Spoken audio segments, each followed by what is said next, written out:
Hello, everyone. Welcome. I am so honored to be moderating the first two panels of today's symposium titled At the Edge of Each Other's Battles, Puerto Rican, Palestinian, Black, and Indigenous Futures. I am also honored to have been one of the co-organizers alongside friends. This symposium is a product of deep and deepening friendships. And so, in that spirit, we hope to have a day of intimate, honest, very candid, very honest conversation. Originally, I've been informed that we've had 2,000 RSVPs to this symposium. I see almost 200 people, and I'm excited about that number. It feels less stressful. Yeah, so welcome. My name is Eman Ghanayem. I am a Palestinian scholar of Indigenous Studies, currently based at Washington University in St. Louis. I am also a member of the Palestinian Feminist Collective, who that co-sponsored this event alongside many amazing groups. Like I said, this symposium is a product of deep friendships and also deep connections. And I hope that one of the takeaways that come out of this is the importance of really centering deep relationships in the context of fighting settler colonialism and pursuing decolonization, something beyond solidarity, something that is more about love and care and genuine, genuine persistence. So just to kind of give a framing of this panel, it's titled Beyond Borders, Traversing Settler Colonial Logics. The second panel will be a panel centered on decolonization, and the third panel is going to be centered on storytelling. The panel for now is, like I said, centers settler colonial connections and centers colonialism in our understanding of what's happening now in Palestine and Gaza, and all the violences, or many of the violences that are happening around the world. This is a moment of intense, aggregated violence. And if there is a moment for us to finally see our connections and be together, it is now. The description of this panel examines the overlapping experiences of formal and settler colonialism and their afterlives. From Puerto Rico to Palestine and beyond, we will examine the shared experiences of displacement, dispossession, and resistance that define settler colonialism and its ongoing manifestations. We will be joined by panelist Dr. Sara Ihmoud from the College of the Holy Cross, Dr. Sara Awartani from the University of Michigan Ann Arbor, Leslie Priscilla from Latinx Parenting, and Dr. Melanie Yazzie from who's based in Minnesota, but also a major member of the Red Nation and an amazing organizer. I'm really honored to be in the company of all of you. We have people who have dedicated their lives to doing amazing work, to doing the labor of, like I said, fighting colonialism and centering feminism and true solidarity in the context of decolonization. The way this panel is going to be structured is we have 3 questions for our panelists. They're going to each have the time to respond to these questions. This is a virtual event, so there are going to be moments of transition, moments of potentially awkward silence. So bear with us. The way I described it to the panelists is that you're all in the living room of my family home back in Palestine, and we just happen to have hundreds of people listening in. So be comfortable and be informal, and I hope you enjoy this conversation and find it productive. So the first thing is I want to ask the panelists to introduce themselves, and the prompt I created for these introductions is tell us who you are, what would you say, how would you describe your life's work? And tell us maybe the story of where you come from and insights or a major insight that this year that has been a very difficult year for a lot of Palestinians and a lot of non-Palestinians around the world who are standing in solidarity with us. What are things you would like to share as part of this self-introduction? And we would love to start with you, Melanie. Can you all hear me? First question. Okay, great. Good morning, everyone. I'm Melanie Yazzie. It's an honor to be here on this panel. Thank you for that lovely introduction. How I would describe my life's work, simply as a vehicle for liberation, the liberation of our people and Mother Earth, the wonderful planet that we live on. I went to Palestine in 2011 as part of a decolonial field school. And I really learned for the first time what colonialism really looks like and what it means, what it feels like. Of course, I understood that here as an Indigenous person. I'm a citizen of the Navajo Nation in Turtle Island. But it was really Palestine that crystallized and illuminated, I think, really what colonialism really is. And I'm going to try to talk about that today in my response to the questions. And so I am forever indebted as a human being, as an Indigenous person, as an intellectual, and as a revolutionary to Palestine. So all my love to Palestine. And I think so many personal moments, so many things over these many months that we've been witnessing genocide, the genocide of Palestinians in Gaza. But I think for me, one very powerful change that I have seen happen on a scale that is, I believe, unprecedented is in the larger practice of decolonization and the politics and the history of decolonization. I think what has happened in Gaza, what Palestinians have done for the entire world, is forced us to enter a period of deep, honest reckoning with the true nature of colonialism, and has opened up a path towards decolonization that is embedded within that reckoning that I have not seen in the time since I became politicized about 13 years ago. Palestine was very central to my politicization as an activist and as an intellectual. And so I think the major takeaway is that we're now in a period of reckoning with colonialism on a global scale that I had not seen before. And that is such a powerful and an important aspect of the process of decolonization. And so I invite that, because the goal is decolonization, as we say in the Red Deal, decolonization or extinction. Thank you, everyone. It's lovely to be here.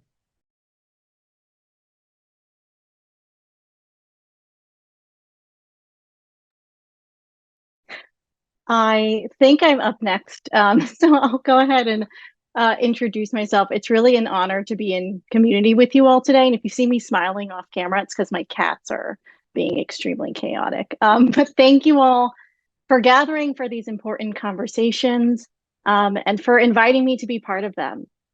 So for those who don't know me, my name is Dr. Sara Awartani. I'm a collegiate fellow and assistant professor in the Department of American Culture at the University of Michigan. Or more importantly, for our time together, I'm a social movement historian who has spent the past 10 years writing a history of Puerto Rican solidarities with Palestine. So I come to this work for a number of reasons, one of which is that I am both Puerto Rican and Palestinian. But rather than tell that story, I want to emphasize the role of the Center for Puerto Rican Studies to the work that I do. So it was over 10 years ago in 2013, the summer before my senior year of college, that I first came to the Center for Puerto Rican Studies to do archival work. And it was there that I first encountered letters authored by Puerto Ricans imprisoned for their involvement with the armed forces of national liberation, who were imagining Puerto Rican decolonization alongside the struggle for Palestinian liberation. So these letters formed the basis of my first academic publication, my dissertation, and now my book manuscript.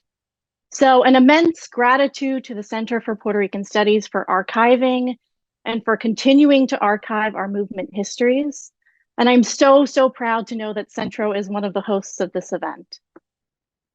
Finally, to close out my intro remarks, something that has sat with me and offered me comfort these past few months are the words of Palestinian-American writer and poet Hala Al-Yan. So she reminds us that, quote, "We belong to long, gorgeous lineages of endurance. We are all here because someone somewhere endured. When it feels impossible, find land, find breath, find each other, find songs and poems of endurance, seek out the journalists, the healers, the historians. This feeling of despair, of rage, of unreality is what helps us seek and preserve truth. This feeling doesn't have to be turned into anything other than what is to be endured." So again, thank you for including me, and I'm really excited to learn with and from everybody today.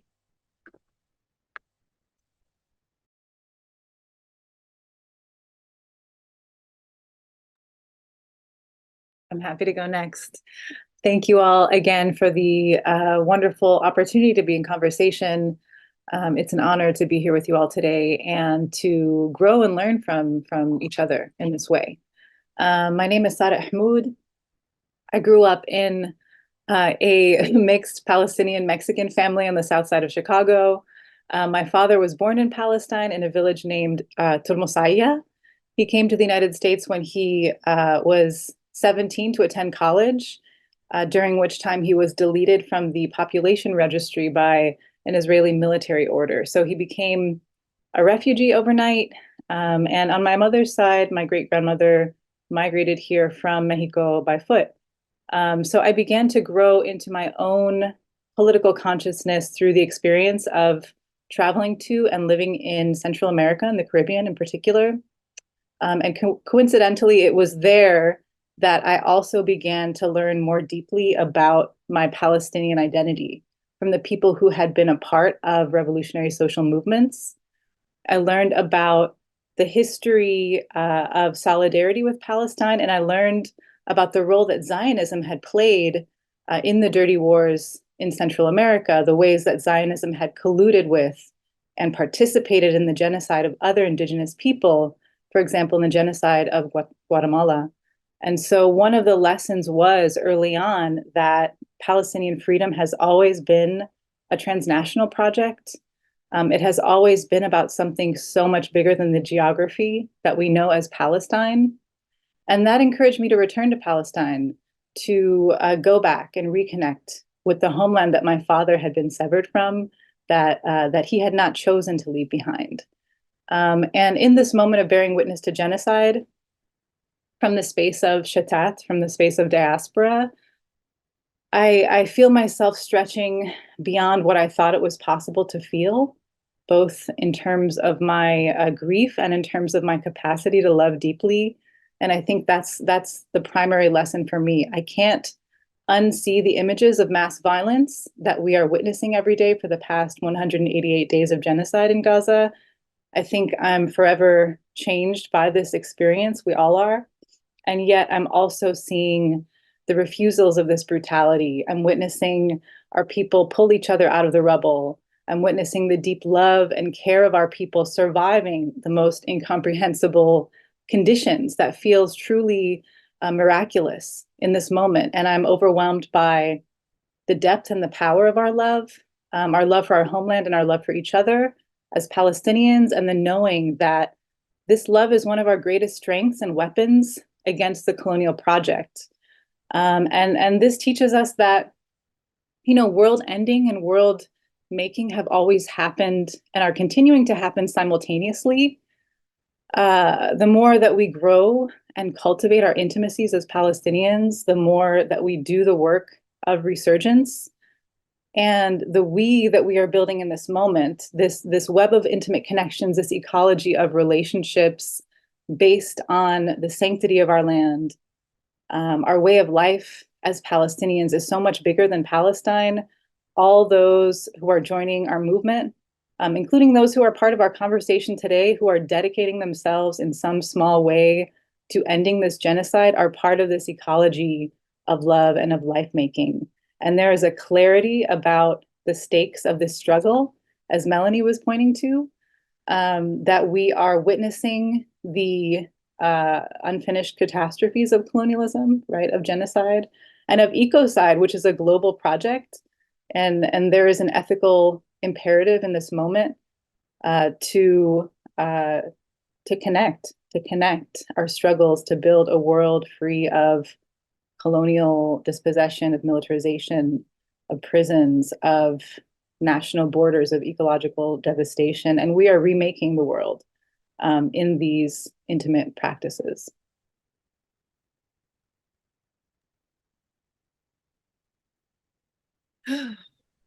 Didn't realize I would get as emotional as I feel like I've been listening to the three of you, and I typically am a space holder, so I hold a lot of silence and just honoring of what has been shared so far. And I'm just wanting to acknowledge the beauty of what all of you have just shared. My name is Leslie Priscilla.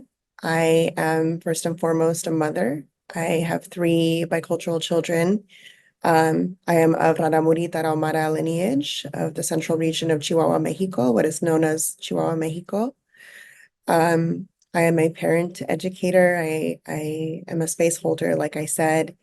And my first exposure into the apartheid and the injustice that was happening in Palestine was in 2007. And it was then when I learned about Rachel Corrie and what had happened to her. And it was interesting that it was a white woman, right? That kind of, it caught my attention because something had happened to this white woman. And at that time, there wasn't social media in the way that it is now, you know, the way that we're experiencing it now. So that experience felt extremely lonely, to know what was happening and to look around and not really see anybody else even willing to understand the things that I was understanding. And just over the last 16 years, I have really understood or attempted to understand. I'm still learning. I'm forever a student, but I'm still learning and seeing the ways that our liberation struggles are interconnected throughout the world, in the global South, certainly in Mexico, in, you know, this country, and internationally. So I'm just humbled. I'm humbled to be able to join this movement together with all of you and to be able to teach it to my children, to be able to transform it via my mothering. And so that's really my area of focus, is how do we understand the dynamics of colonialism and ongoing colonization in the interpersonal, and seeing the parent-child dynamic as one of the most basic power dynamics outside of our connection to our own bodies and the land.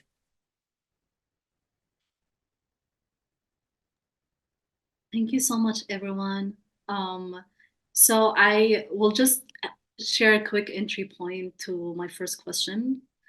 And one of the definitions that I really use a lot in my teaching of settler colonialism comes from scholar Maya Mikdashi, who published the definition on or through Jadadiya, and a Palestinian Arab-led journal. And so she defines it in very clear terms, and I think that definition is useful for our audience. She says, in a settler colony, colonial authorities build structures, between parentheses, laws, bureaucracies, infrastructure, states, and social kinship relations that privilege non-Indigenous peoples over Indigenous bodies, communities, sovereignty, political, social, and economic structures and systems, and moral and intellectual cosmologies. Settlers come to replace. Given the foundational and sustained importance of settlements/immigration to settler colonies, many contemporary settler societies, most notably the USA, Australia, Canada, Israel, and South Africa, have built a national identity out of the language of immigration, diversity, and multiculturalism. In these nation states, as in all contemporary settler societies and colonies, we have never been post-colonial.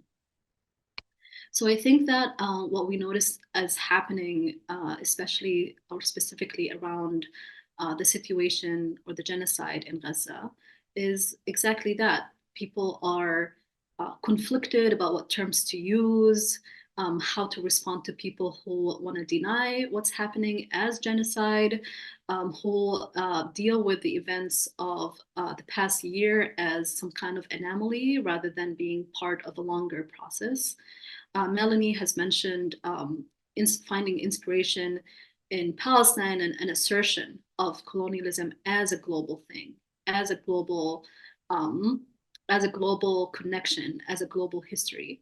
And so connecting past to present, we think on thinking about colonialism as a trajectory, a few keywords come to mind, like militarism, surveillance, borders.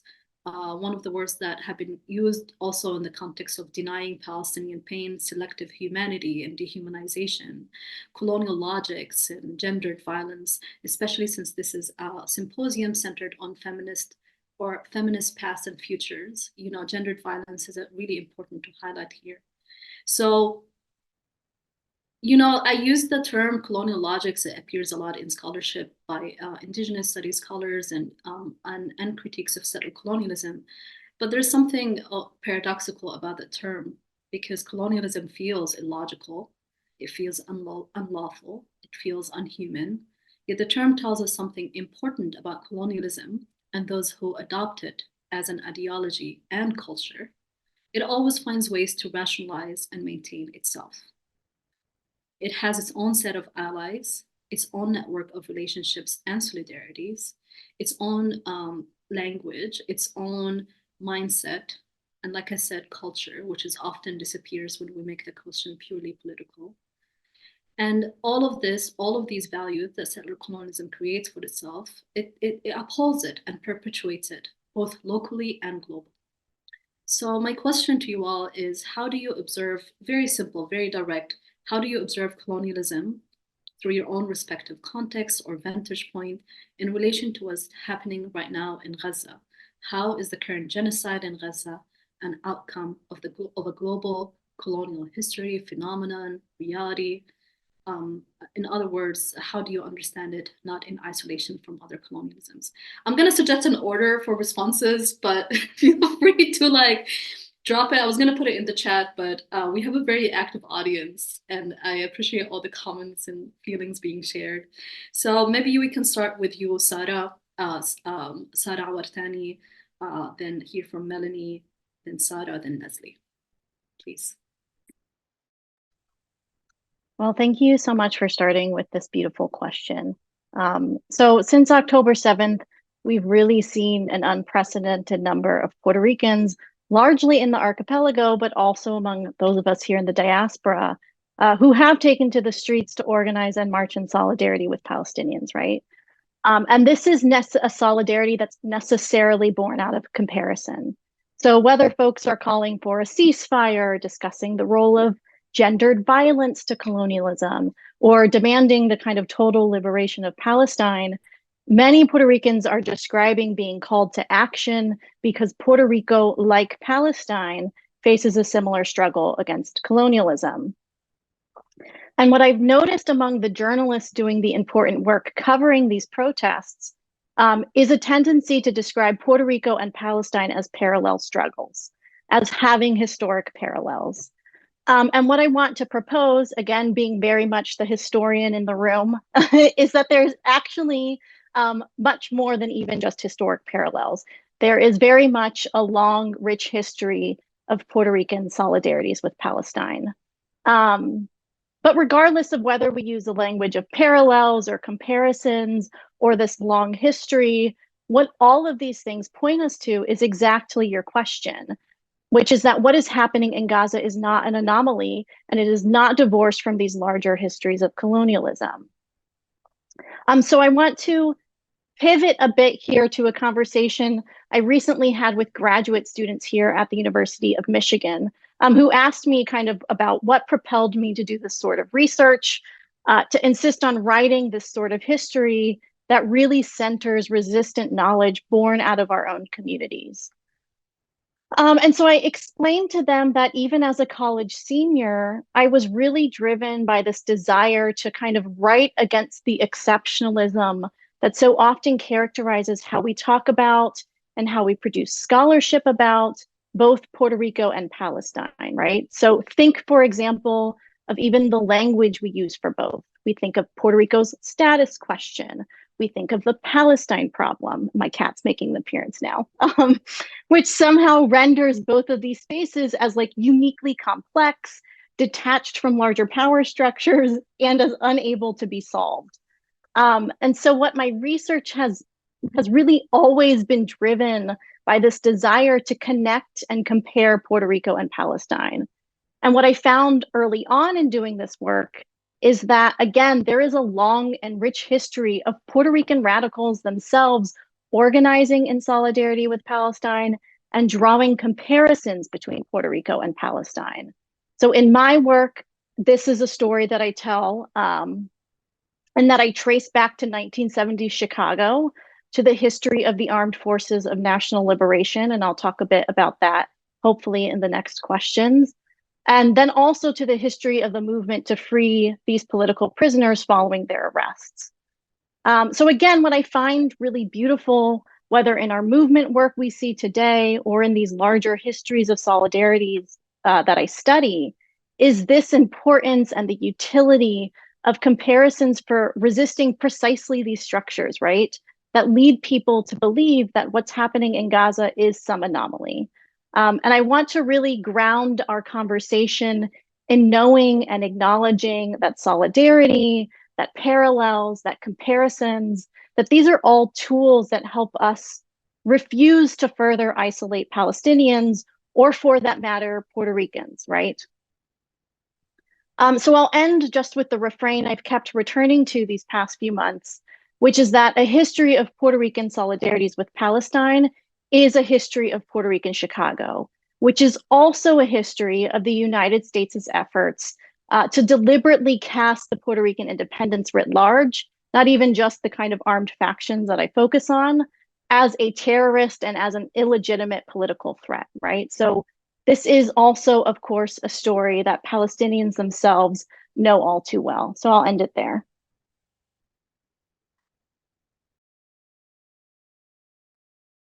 Thank you, Sara. I'm next. Should I just go for the sake of time? Great. Thank you so much for this question and for that answer. I think in preparing my comments for this, I inverted one of the questions, so I'm just gonna go with it. The second question: how is the current genocide in Gaza an outcome of global colonial history? How do we understand it not in isolation from other colonialisms? And I think my introductory comments kind of preface this. I've been thinking a lot about how the current genocide in Gaza has sort of introduced a new type of global understanding of colonial history, in the sense that because so-called Israel's actions are so extreme, right? The extreme response to any type of Palestinian resistance, let alone just existence, any type of Palestinian existence, how totalizing and devastating and shocking the genocide has been. More bombs dropped on human beings than in history.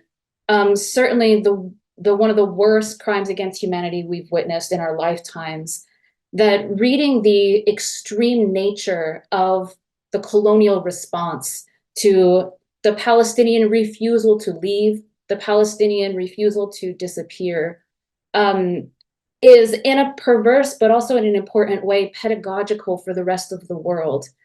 And it is, I mean that in the sense that even those who may not have thought that they lived in a context shaped by settler colonialism, a colonial present or a colonial history, they now must confront and contend with the very fact that their presence and their existence, their contemporary existence, is itself dependent on and a result of colonial violence.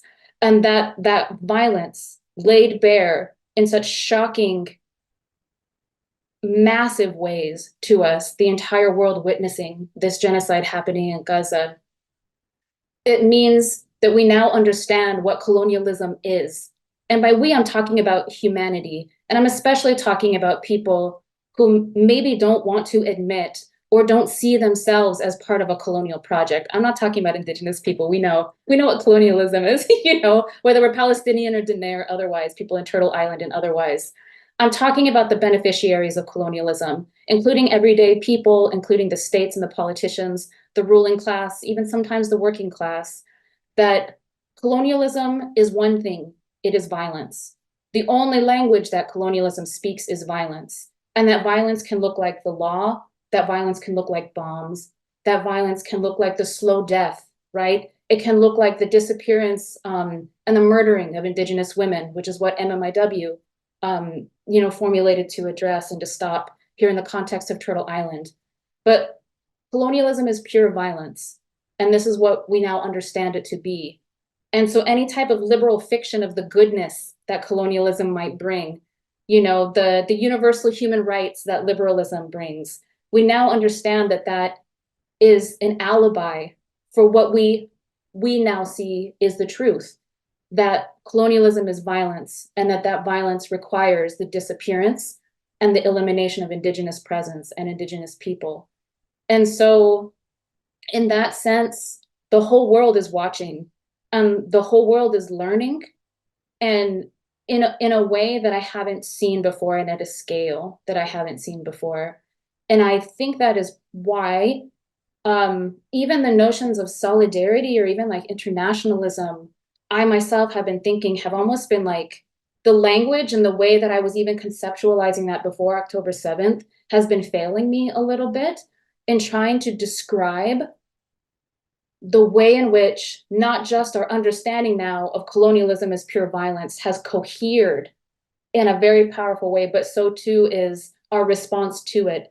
And even the language and the art and the practice of decolonization, I think has also cohered very quickly. I would say like at a pace that I could not have ever expected, because 5 months, 5 or 6 months is a long time for a genocide. It's a short time for social movements to crystallize powerful political principles around which to rally. And yet that is happening. And there is something about that speaks to the global scale that Palestine represents, but that Palestine has given the world, I guess, in that sense. And so that's kind of how I was thinking about answering that question. I'll stop there, because I'm probably out of time. I love that. Thank you both for those responses. They've been so generative and they resonate so much. And for the question, Eman. And I think as you both noted, right, to state it plainly, the Palestinians are the indigenous people of the land of Palestine. The Israelis are the colonizers, the settlers in the land of Palestine. And in this sense, as you both noted, when we de-exceptionalize this space, the Palestinian experience is the experience of the oppressed, is the experience of the dispossessed everywhere. And I love that invitation, Melanie, to think about Palestine and Palestinian liberation as a pedagogical space that we're all learning from in this moment.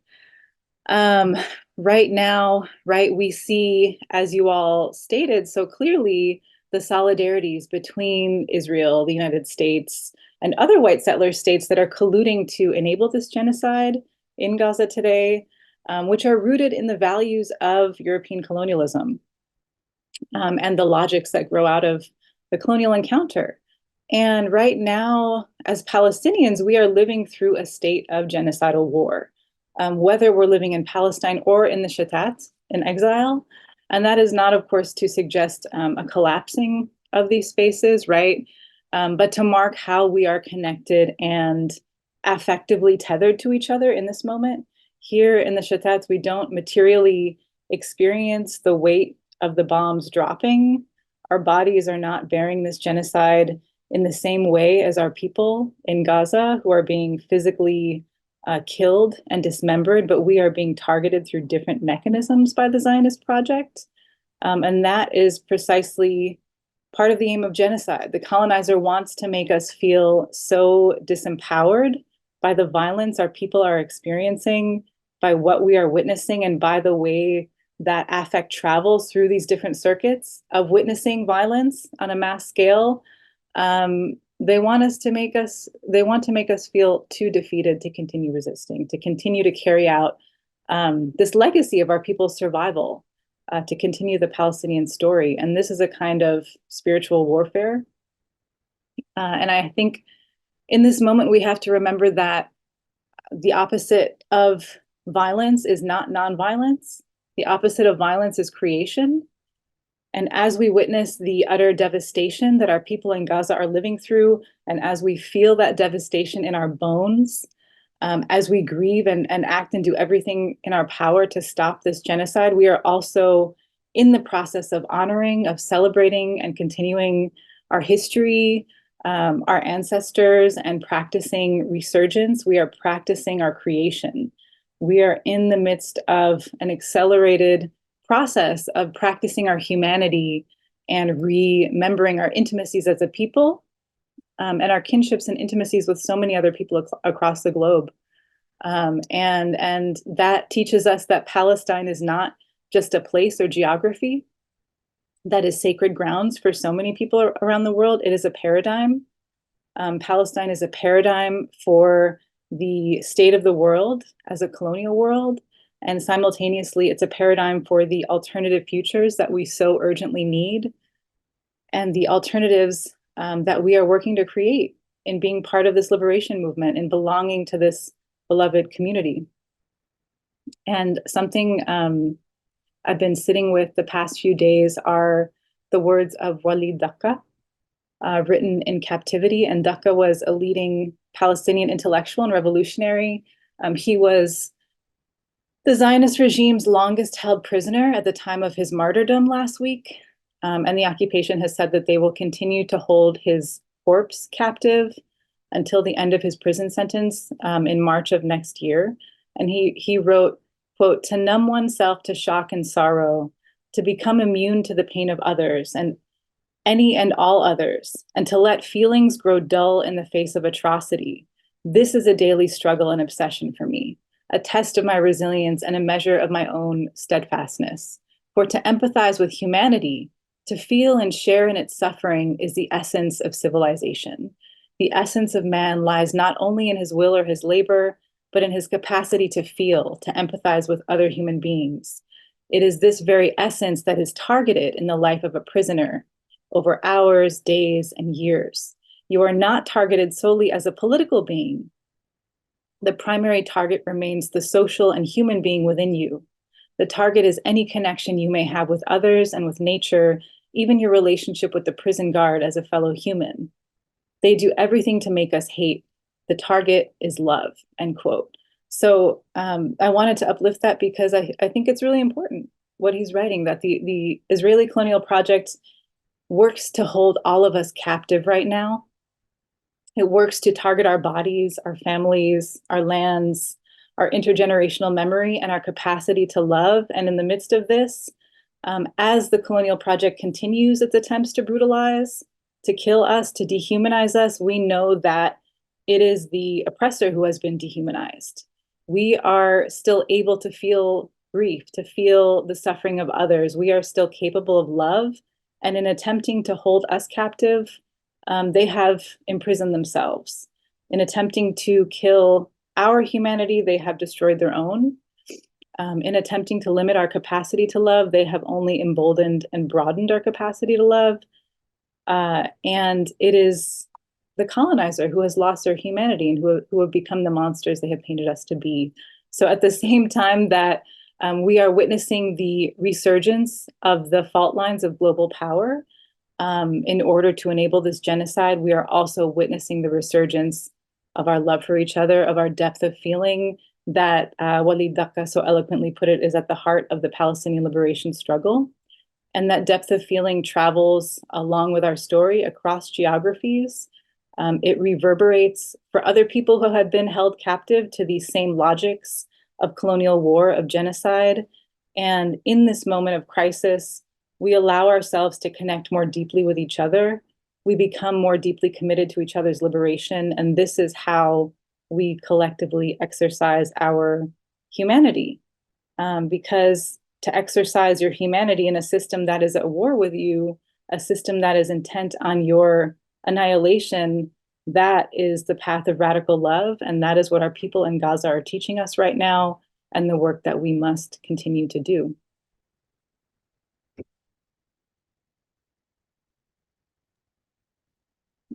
again, I'm just like, I just want to hold space for all that has been shared because part of my own decolonization process has been to really understand what's happening in my body as I hear certain words and understandings. And so I just want to know and also invite anybody else who wants to just kind of know where your body is right now, and what you might be feeling. I'm feeling like fire in my chest. I'm feeling expansion and simultaneously some contraction in my belly because this is stimulating a lot of grief, a lot of rage, a lot of sacred rage, which is a word or a term I was taught by Dr. John Mullen, of decolonizing therapy. And so it's hard for me sometimes to stay in my brain, right? When I hear some of these things, it's hard for me to have the language around the sensations. I do want to, just celebrate that we are already talking about the fact that this is paradigmatic, right? That this is a paradigm, and it's not easy to stay in the paradigm of liberation. We've not grown up, a lot of us, in paradigms of rehumanization, right? I see decolonization as rehumanization.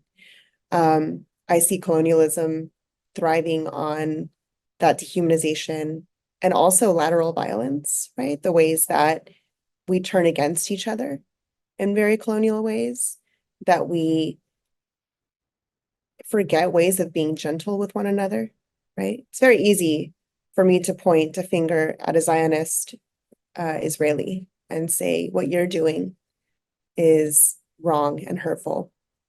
It's much more difficult for me to call myself out on the ways that I perpetuate colonialism in my interpersonal relationships and the ways that I might dehumanize my children, my partner, right, other people. So, the way, again, like it's in my body, right? It's in my body, and it's a scary place to be sometimes, our bodies, because what colonialism has done is also kept us in a state of disembodiment. And a lot of the trauma that we've experienced as a result of colonialism and the systems that it has bred, namely patriarchy, toxic, religious dogmas, ethnocentric religion, and, white supremacy, definitely. I think those things have been channeled through the elders and the adults in our lives so often. And so in attempting to rehumanize everybody, right?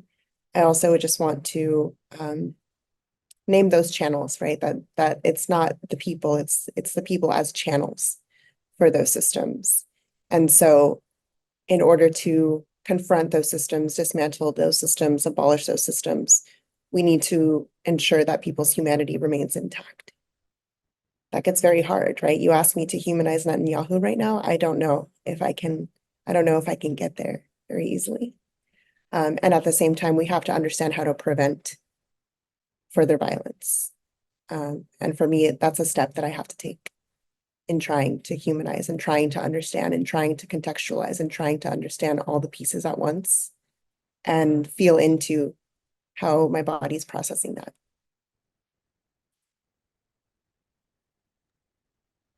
Thank you so much, everyone. I have so many thoughts, but I want to transition us to the second question, because I think that there are these like really precious nuggets that you've shared in your responses, whether it is the statement that Palestine has given us a global scale of understanding and dealing with colonialism, how colonialism is pure violence and how a response to it is creation, and how to center the body, not only in our understanding of how we relate to genocide, whether it's happening to our people or to other peoples, but also in our understanding of how settler colonialism manifests.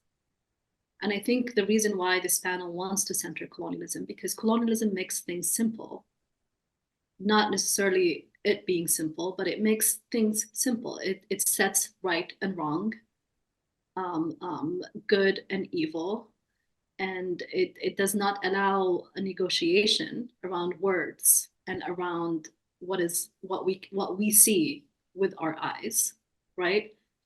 And so in the spirit of making things simple, people have sometimes, kind of picked and choose, like they pick and choose what to set, like what to talk about when they're talking about colonialism, or when they're talking about Palestine, or when they're talking about indigenous North America or Puerto Rico and so on.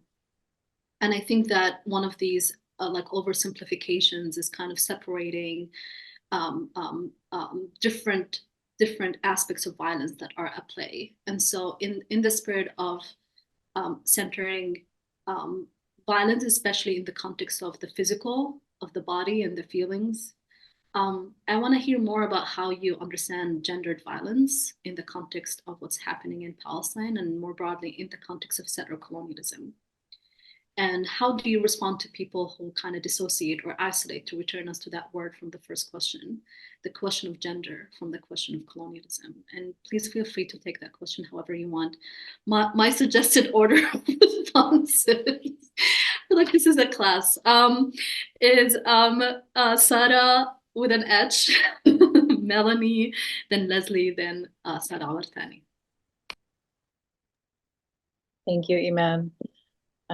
I think, gender and sexuality and patriarchy have always been central to the genocidal logic of settler colonialism in Palestine, as in other colonial projects. Since its inception, the colonial project in Palestine has sought to dismantle our vitality as a people, our life force. And so it has targeted our bodies and sexualities as women. It has targeted our family systems, our communal relations, and by extension, our broader kinships with each other and with our homeland. Rape and sexual violence were systematically weaponized against Palestinian women at the onset of the Nakba, when 750,000 Palestinians were killed or forcibly dispossessed of their native homelands during the creation of the Israeli state in 1948. And gender violence was used as part of an attempt to terrify Palestinian communities into fleeing their ancestral homes and villages during the Nakba. And this has shaped a broader logic of colonial power. So, as with Native women in other contexts, our bodies are situated as a cultural locus and symbolic periphery of the Palestinian nation, since we carry the possibility of giving life to the next generation of Palestinians, and along with that, indigenous sovereignty and futurities that are inherently contestations of the colonial regime. So all of this is to say that the gendered body forms the basis of the social fabric of the community, and this is why the perpetrators of genocide target indigenous systems of gender and sexuality to accomplish their goal, which is to extinguish the life and futurity of people. And the machinery of Zionist violence explicitly targets Palestinian women's sexuality and bodily safety as racialized internal enemies because of our power, because of our capacity to give life to the next generation of Palestinians, and the power that we have within our bodies as a source of Palestinian futurity. So we are witnessing an amplification of those gender and sexual logics in Gaza today.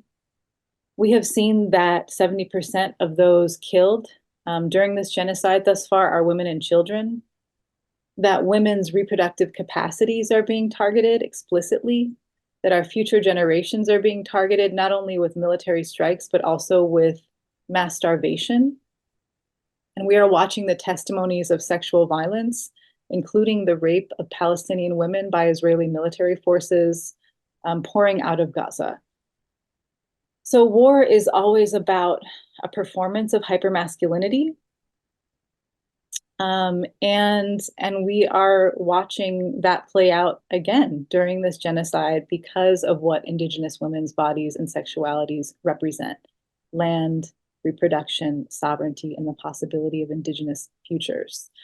So while sexual violence in particular might be inflicted on the bodies of women, its broader purpose is often to humiliate or to punish the collective to which they belong, And the gendered logics of the militarized performance that is unfolding in Gaza today is precisely to force us through mass violence and psychological terror to recognize and accept our defeat. And yet, the efforts by Palestinian feminists in particular to call attention to these pervasive gendered logics have been met with very little political interest by feminists in the West. And I think this is important to note, right, that the white stream feminist movement has been silent largely about this genocide. And instead, we as Palestinian women and feminists are being asked to participate in our own pathologization and criminalization by colonial powers to reproduce the culturalized narratives that contribute to the protracted violence directed at our communities. The colonial project wants to construct us and wants to construct our indigenous men as brutal, as savage, as dangerous. And gender politics are always also a part of that racialization. So even in a moment when the Israeli state is mass murdering Palestinian women and queer people, it is pathologizing our communities. It is constructing us as the violent provocateurs of colonialism's own hysteria in this moment. So these are some of the logics, the gendered logics of this conquest pedagogy. And this is part of the reason that our liberation requires a feminist lens that holds women, children, families, our kinships, and reproduction, all of these intersections at its center. And it requires us to continue to engage with the reproduction of patriarchal violence within our own communities, with misogyny, with homophobia, and so many other issues. We deserve the freedom as a people to be able to continue to engage the fullness of these conversations in our own humanity. And our feminist movement in Palestine is over a century in the making. And we are continuing that movement today. We're continuing to organize our movement from a place of abundance. And this is part of how we honor our ancestors and carry on that story of which gender is so central.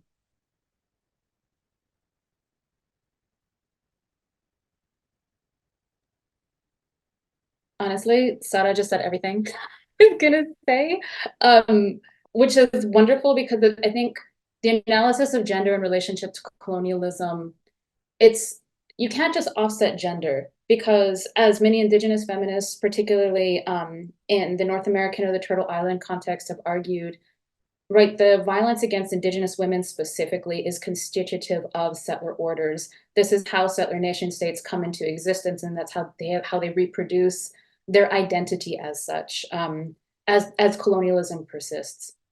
And so I'm just reminded of Audra Simpson in a piece that she wrote called "The State is a Man." Audra Simpson's a Mohawk feminist from the Canada side of the medicine line.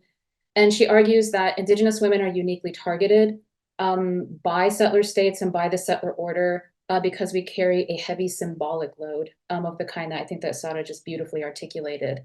The symbolic load is language, it's memory, reproduction, both social and biological reproduction. We're essentially the building blocks of the future. We're the backbone, as many people have argued, of our nations, our families, our communities. For Diné people, women, matriarchs actually hold the most power within our families. We determine the distribution of resources. We raise multiple generations of children, the distribution of land.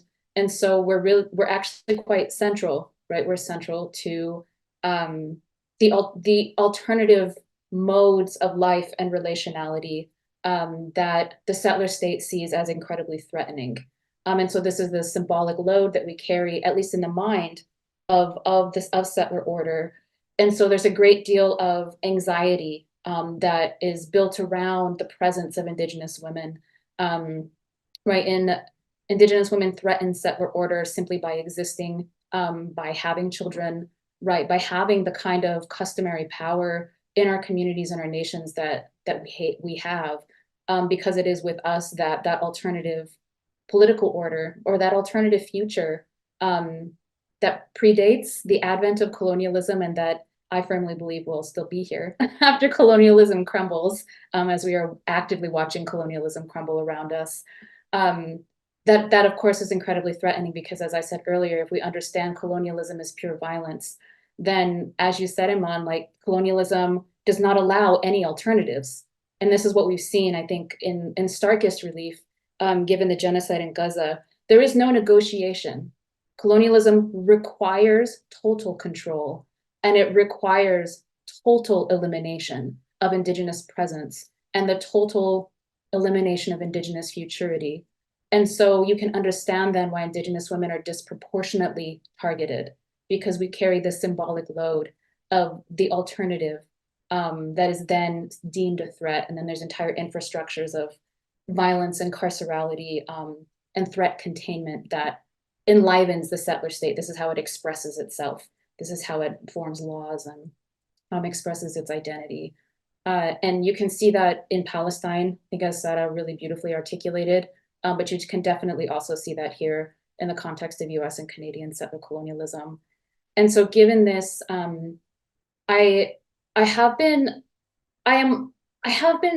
a bit disturbed, to be honest, as the Palestine solidarity work has been unfolding in the US, at the lack of attention, not just about gender, but like the lack of attention and like maybe even listening to Indigenous women, Palestinian women and other Indigenous women, who not only have a powerful analysis, who are also warriors in their own sense, using words and other types of weapons, right, to protect our people and to push back against the behemoth that is colonial violence. But just Indigenous women who are participating in these movements, we need to not just center Indigenous women, but we actually need to protect them. And we need to show love and care and just recognize not that Indigenous women are vulnerable. I'm not pathologizing Indigenous women, but the settler state, because it has its sights set on the disappearance and violence against Indigenous women specifically, like we actually have to be doing things to protect Indigenous women specifically, because this is a population that is targeted so severely by colonialism. And I want to see more of that in all movements, but I think certainly, especially in the United States, with folks who are doing Palestine solidarity work. So I'll just close that out there. I don't have so much more to add, and I'm really eager to hear what Sara Awartani has to say. So when I read these questions earlier this week, I tend to just frame it within my experience, right? I tend to think about it within the context of my relationship to my mother, my relationship to the land, her relationship to her mother, her relationship to the land. And so colonialism is violence, and it's about ownership and total control, as Melanie said. And so I think, for a lot of us who identify as women, we have to kind of grapple with the ways that has taken a toll on us, right? The disconnection that my mother had from her own mother and from the land took a toll on me epigenetically. The reconnection back to my mother has meant a reconnection back to the land, right? There's so, I'm like, without going into my full story, right? I have so much deep compassion for all Indigenous women who have not only been oppressed, marginalized, and exploited for so long in so many places. I have to have that compassion for myself as a mother, right? And I have to be able to know how to convey some of these things to my children, which is not always easy. I have 2 daughters. And so I have to help them understand the ways that this shows up for them as well.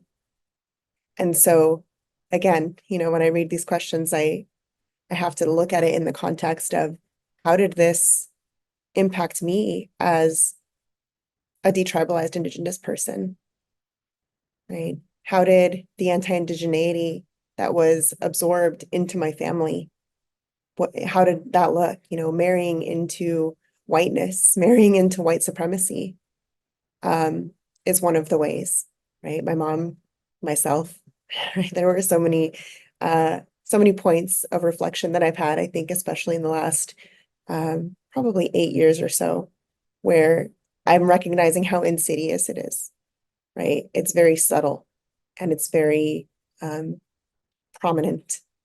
And so, I'll stop there because again, I'm very much in my body right now, and I'm just feeling a lot.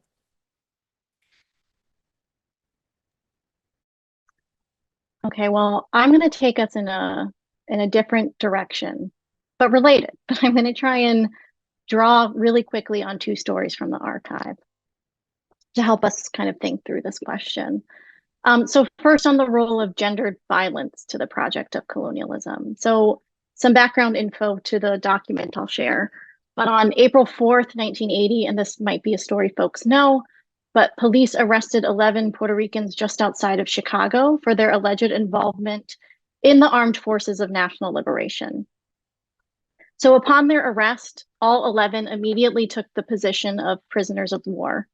And their goal was to convince both the American public, but also kind of the international community, that the Puerto Rican prisoners and Puerto Rico itself were part of a legitimate global struggle against imperialism.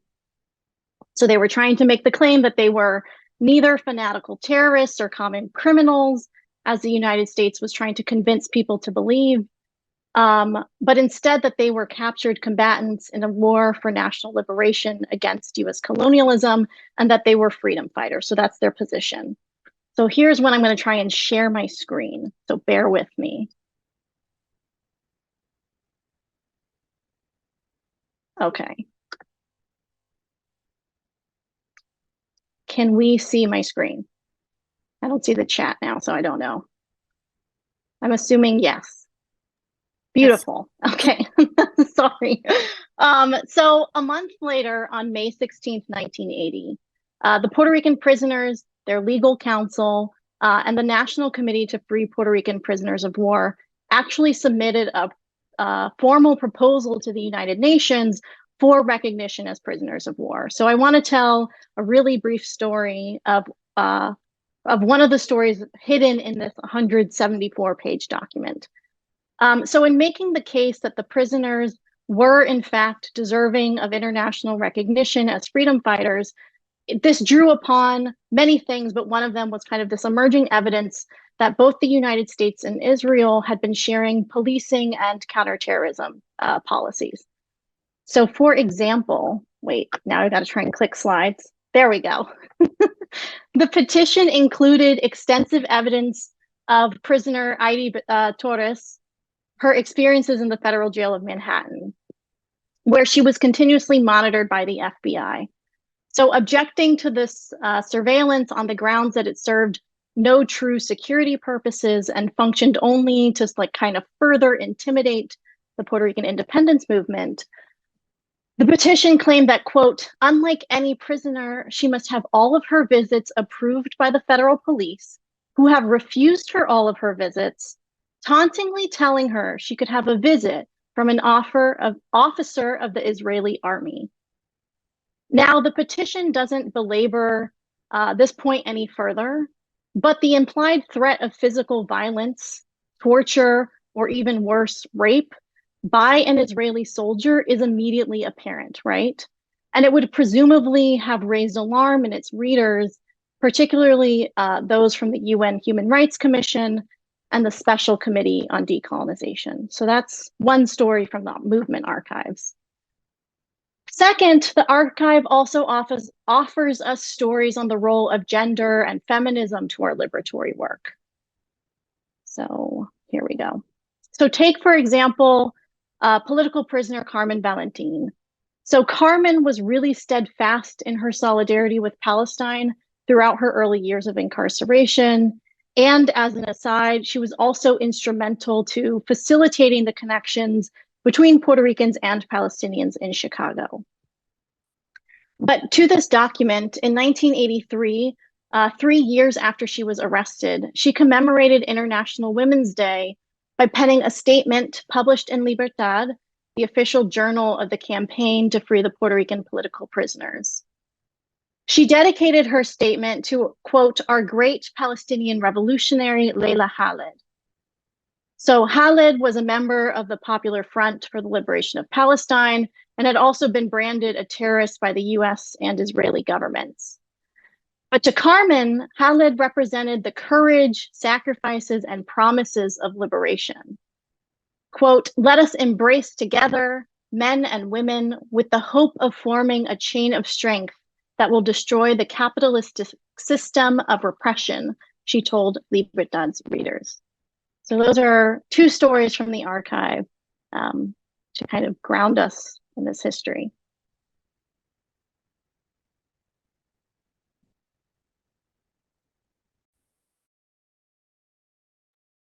Right. Thank you all so much. I mean, I have, you can see from the comments that there are these, realizations made about the relationship between gender and settler colonialism, whether it's through the historical archive or through bodily responses or through, really examining what's happening in Palestine now as proof of how settler colonialism has always functioned. Like if we think about longer settler colonialisms, Israeli settler colonialism in Palestine is kind of settler colonialism 2.0. It's more technologically advanced, it's faster, and yet it falls on these old alliances. And you've hinted at white supremacy. You've hinted at surveillance and all of that. And when we were meeting, and this is just a note for the audience, when we were meeting to kind of generate questions for this panel, one thing that kept coming up is the question of repression. And I've also noticed there was one of the questions in the Q&A is about it, and there are comments about it as well. So it feels like it's an organic kind of progression from the questions.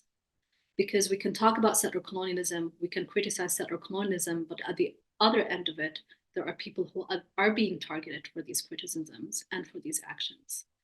So my quick entry point to this question is, the kufiya that I'm wearing has been gifted to me by my father. My father passed away a couple of years ago from COVID. He was in the West Bank. I can draw a genealogy to everyone about how his death is an outcome of the occupation, an outcome of a really, falling apart medical infrastructure, disregard for human lives, lack of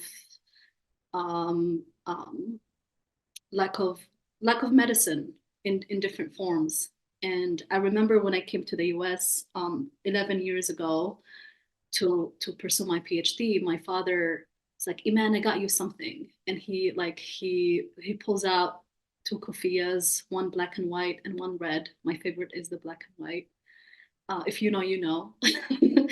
And he said, basically, my father never mentioned anything about me wearing kufiyas. We never really talked about protests in my family. We never really, every family is different. Some people are born into hardcore organizers, and some people are born into just hardworking people who have so much on their mind, who work in other ways. And my family comes from villages. And so the history of the kufiya is that it comes out of this necessity to wrap your neck, wrap your head with something that can soak the sunlight, that can soak the sweat as you work the land. So it has these really powerful indigenous roots, and then it becomes a national symbol. And in the past, my dad would be so worried about me wearing the kufiya in Palestine or in Jordan, because he doesn't want me to get into any kind of criticism or censorship or whatever. And when I go to Palestine, he gives me the kufiya, and he's like, now you can finally wear it in the US. And I never had the heart to tell him, like, Baba, I don't know what to tell you. I don't think that's actually the case. And we see people, we see people being targeted even at the very minimal level of wearing a piece of fabric, that some people have the audacity to say it triggers them, that it is violent, without really understanding that we have the right to express ourselves, and we have the right to exist, and we have the right to wear kufiyas that are gifted to us from our fathers. And so, and now I see everyone wear kufiyas. I see them in the airport. I'm like, okay, cool. I hope I sit next to you on the plane, you know? But more into like less personal, anecdotal entry points. One of the things that Melanie has mentioned when we were organizing this panel was, oh, what we are witnessing these days is quote unquote settler meltdowns. And I really like that term. And so it sets the tone for this question. Settler meltdowns, you know, connotes fragility, sensitivity, things falling apart. So, so like my question is like repression, repression works on different levels. It can be internal, it can be interpersonal. There's a question of internalized colonialism or internalized, lack of bravery when it comes to certain things. Repression is also something that moves on a social or even a global scale. It can manifest in the workplace, in protest spaces, in personal relationships, and within ourselves. We see meltdowns, breakdowns, paranoia, mistrust, silence, inaction, misinformation, lack of education, willful ignorance, and cowardly behavior. In response to that, we are seeing courage, resiliency, and people who are stepping up, leading and organizing in really impressive and inspirational ways.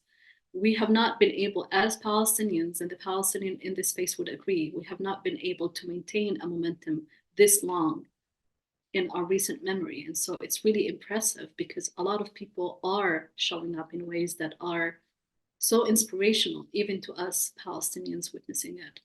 And so my question to you all, I know we're gonna have to extend a little bit over our time and maybe respond to this question within the next 15 minutes or so. But how do you connect repression to colonialism? You can also take this question personally, share your anecdotes about it, something that demystifies that question for the audience. So we can show them that settler colonialism is fragile, that what's happening is actually that we are actually winning, even if it doesn't look that way. What are the repressions and surveillance patterns you're observing in your spaces? What key insights do you want to share with the audience about it? And what are productive ways to resist it? And so maybe we can start with you, Leslie, then Sara Awartani, then Melanie, then Sara. Thank you so much. Thank you, Eman. And I just wanted to thank you for sharing that story about your father and how sweet that gift is and how beautiful it looks on you today. So I just wanted to acknowledge that and just I'm grateful for him, right, for giving us you. When we see movements for resistance movements, we're going to see the settler colonizer state grasping to survive, right? And so we see this in so many ways. Personally, I'm seeing it here. I live in Santana, California. We're about 75 to 78% Mexican-American, mostly immigrant community. And our school district has a really beautiful ethnic studies program. There's an ethnic studies conference happening tomorrow here. So if you're local, please come, it's free. But we see an active attack on ethnic studies here in the school district and by Zionist forces because we're talking about Palestine in the curriculum. So I've had many conversations with friends about, the need to be delicate sometimes, which is so frustrating, right? It's so angering because I'm tired of being tone policed, right? And that's another thing that we see so frequently is the tone policing. If you would just approach it this way, if you would just carry a little less rage outwardly, if you would just, be sweeter with your words. And these are people of color often, right? People who have lineages of oppression and marginalization and exploitation that have become the mouthpieces for settler colonialism. And so that can be very heartbreaking and that can generate a lot of grief.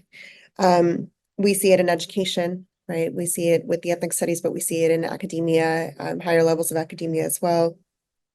And we see it also on social media, right? One of the things that I noticed is the heavy shadow banning that has been happening regarding conversations on Palestine, on Congo. I mean, their algorithms are such that they have become algorithms of repression. we are winning, right? And that is, I think, the message that I think a lot of us are coming away with today also, is that we are winning. The more they bare their teeth, the more we can recognize how scared they are. And settler colonialism and ongoing colonization is always going to be a state of survival, right? We are not wanting to perpetuate that. We want to be in a state of thriving. And those that are trying to survive and trying to hold on and trying to grasp are losing, right? They are not winning. And so that's something that gives me hope. But I do want to say that it's expected, right? It's expected that the repression is being attempted in all of the ways. And this is why I think, our own solidarity, our own conversations, our own spaces are so important. And the loudness is more than acceptable, right? And the rage is more than acceptable. And by any means necessary, right? Resistance needs to look like resistance needs to look in order for us to reach a point of liberation. So I will stop there and I will open space.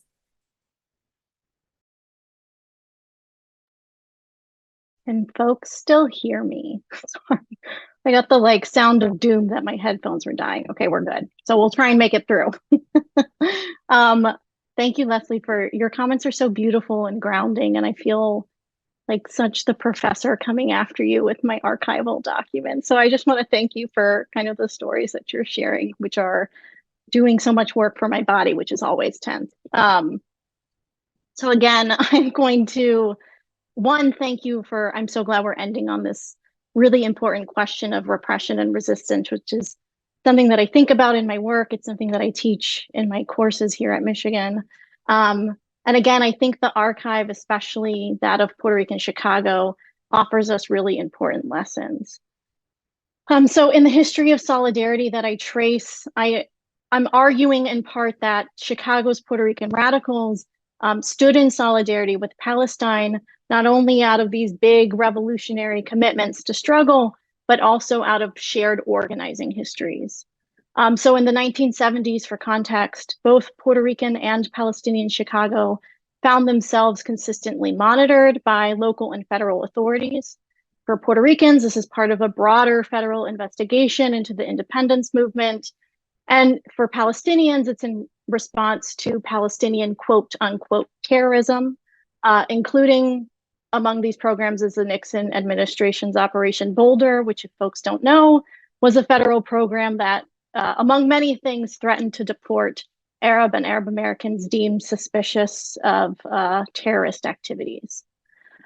So it was precisely these types of kind of shared experiences of state surveillance and political repression that brought Puerto Ricans and Palestinians in Chicago together, especially among student activists at the University of Illinois at Chicago.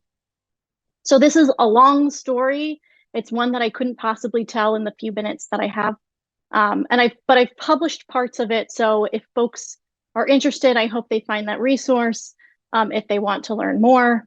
But it is without a doubt kind of a foundational moment in this long history of Puerto Rican solidarities with Palestine. And the story that I'm referencing is the policing and surveillance of the May 11th, 1978 Israeli Independence Day protest, in which pro-Palestinian students, including Puerto Ricans, disrupted the 30th anniversary celebration of Israeli independence held at the University of Illinois at Chicago. So I'm again going to try and share my screen. Perfect. So these students would face repression from a university administration that was openly hostile to progressive movement building, especially toward Palestine solidarity movements. So as the story goes, on May 11th, as Chicago's Jewish community gathered on campus to commemorate 30 years of Israeli independence, an equally impassioned group of students gathered in protest. These students did little more than shout slogans like "Long live Palestine" and "Palestine is Arab land," but they did eventually efface the police barricades that were set up to prevent their admission to the event.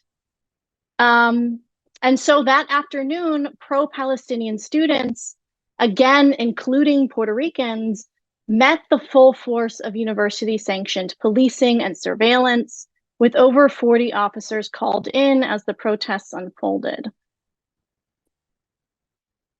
The campus newspaper reported after the events that the police had recorded protesters throughout the demonstration, and then university administrators went on record confirming these allegations and their motivation, which was to facilitate the identification and eventual arrest of these pro-Palestine students.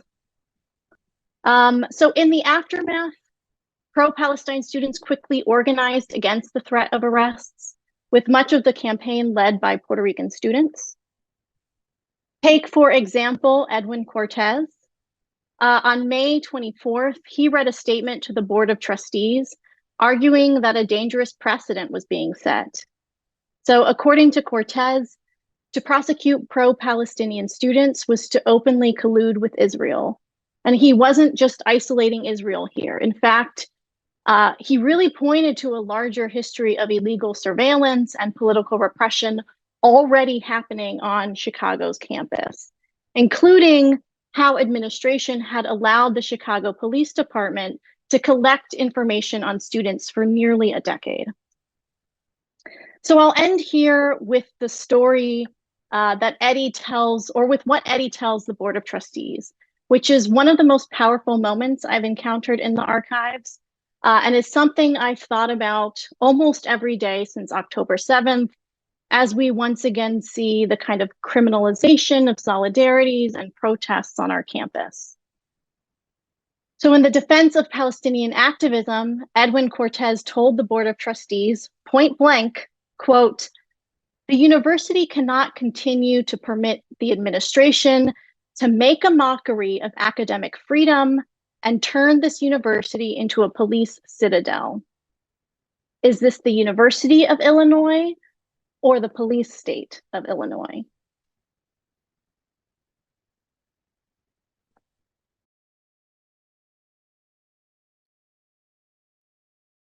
Since we're a bit at time, I'm just going to offer a few comments here. I appreciate everything that's been shared. I'm taking lots of notes.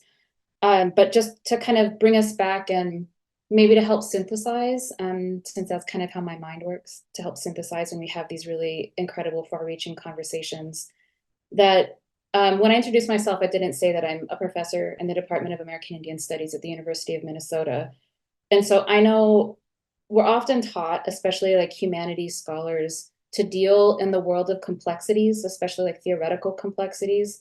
And I think what's been very important over these last several months as the genocide in Gaza has been unfolding is that it is in fact not complex. And I'm going to go back to something you said earlier, Eman, for an earlier question. It's rather black and white because, you know, Israel as a colonial entity has made it black and white. And so it's been incredibly clarifying in terms of where do you land? Do you side with colonialism? What does that look like? And if you choose not to, if you choose to side, right, with the reclamation of your humanity, to be in relation, because colonialism, I think as Ella Deloria once said, is like the failure of relationship, and it's a failed humanity, right? It's a loss of humanity. And many of you have also brilliantly and beautifully said here, do you side with the humble people of the earth, the oppressed and the dispossessed, which is the majority of people, right? The darker nations of the world. Do you side with reclaiming your humanity, or do you side with colonialism? And it's actually a pretty simple choice. It's not very complex. And I think I've seen people try to make it complex and use mostly liberal arguments to make it complex, but it's actually not. And, you know, I risk being called a reductionist here, but that feels like the truth. It feels like a very truthful thing to say, I think, in this moment as we bear witness to genocide. And so that being the case, it helps us understand why the mechanisms of repression, our colonial repression, are so far-reaching and so devastating and so intense. It has intensified and amplified. Repression has intensified and amplified. I think because beautifully, so many people are choosing the side of the humble people of the earth. And in our masses, and in the love and relationships we have with each other. Obviously, this is a great threat because honestly, like colonizers are like the ruling class, you know, they're like the 1%. They are the minority in the world. And the beautiful, humble people of the earth are the majority. And so that just helps me read why repression is so intense. I myself was recently doxxed and had all these death threats and things like that. And although it's scary, Ella Deloria also has said, she wrote in Water Lily, I am not afraid, I have relatives. And this is like my guiding ethos as I move through the work. And I just leave you all with that. We are not afraid because we have relatives. And those relatives are in the billions at this point because of the global nature of the decolonization movement. We are officially in an era, I'm just going to pronounce this, we are officially in an era of decolonization where there is a global reckoning with colonialism that frankly did not exist before October 7th. And that cake cannot be unbaked. Like the cat is out of the bag. I'll just use all of these metaphors. The pot has blown off of the lid and no one can put that back on. Like we are marching forward on our rightful path towards liberation as the masses of the world. And repression sucks, but also it can't put the lid back on the pot that has boiled over.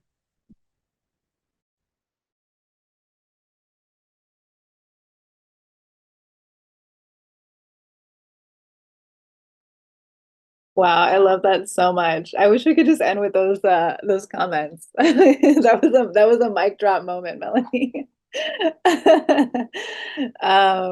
Couldn't put it better myself. I think just to add to what everyone has already said so thoughtfully, you know, repression is deeply alive and manifesting in so many different ways across Palestinian spaces right now. As the genocide has been unfolding in Gaza, there have been mass arrests of Palestinians across 1948, right within the officially recognized state of Israel and the occupied Palestinian territory. Within the state, you know, Palestinians are being arrested and detained merely for liking a post on social media or expressing their grief. In the occupied West Bank, our young people are being targeted deliberately by the Zionist regime, and our young women leaders are being targeted deliberately. And just several days ago, two young women, Leanne Nasser and Leanne Kayed, both of whom are former political prisoners, were imprisoned again by the Israeli military, just to bring it home, to bring it back to Palestine. And I want to draw some more attention specifically to the gendered politics of Zionist repression right now.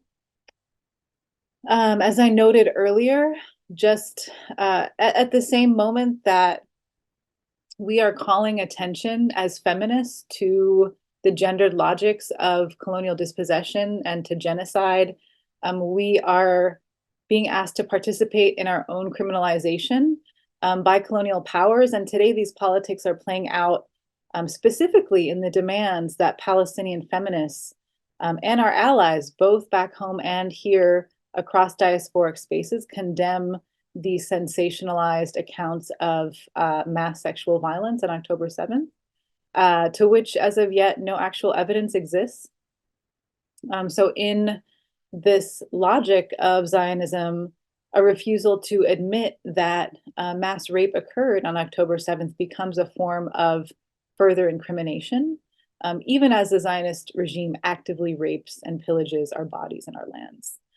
So these attempts of the Zionist movement to discipline, to criminalize and terrorize Palestinian women and feminists, including our scholars, our activists, and movement builders, from naming and exposing the gender violence that sits at the very core of the colonial project, and which we are witnessing today on a mass scale, must be recognized and named for what it is.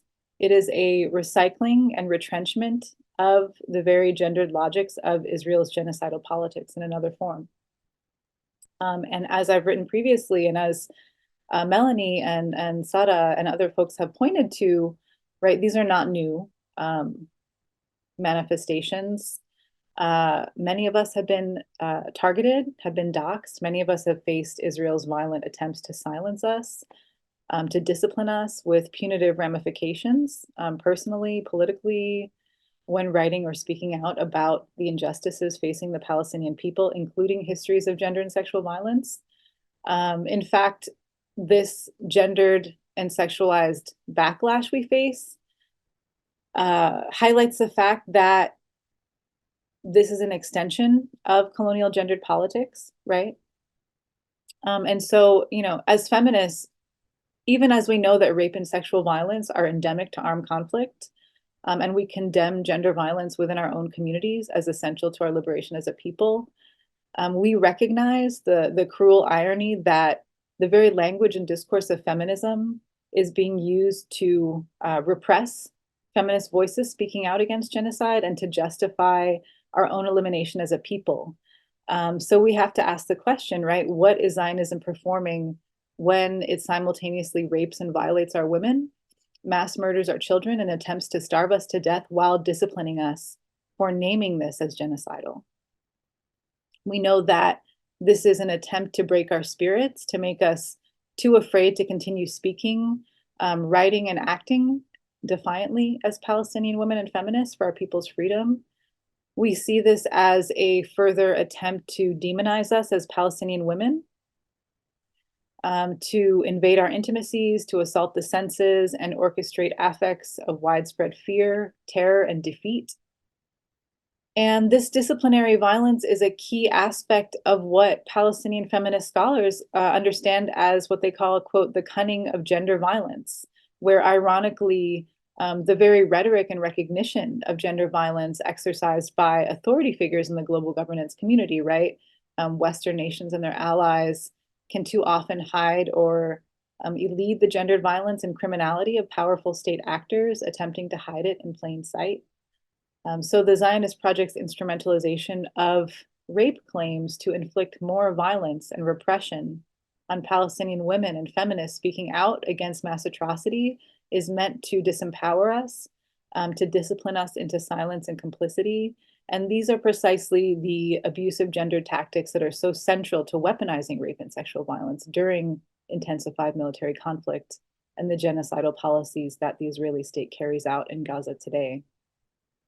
So when we allow colonial feminist discourses and practices to embolden genocidal violence, to justify genocidal violence, militarized warfare, and the violation of indigenous lands and bodies and lives, all of us stand to lose.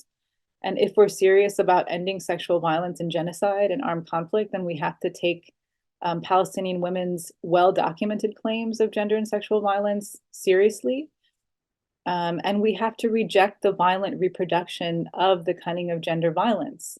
This is a feminist responsibility that allows us to name the gendered logics of settler colonial genocide while at the same time honoring the living embodied memories of those who continue to survive.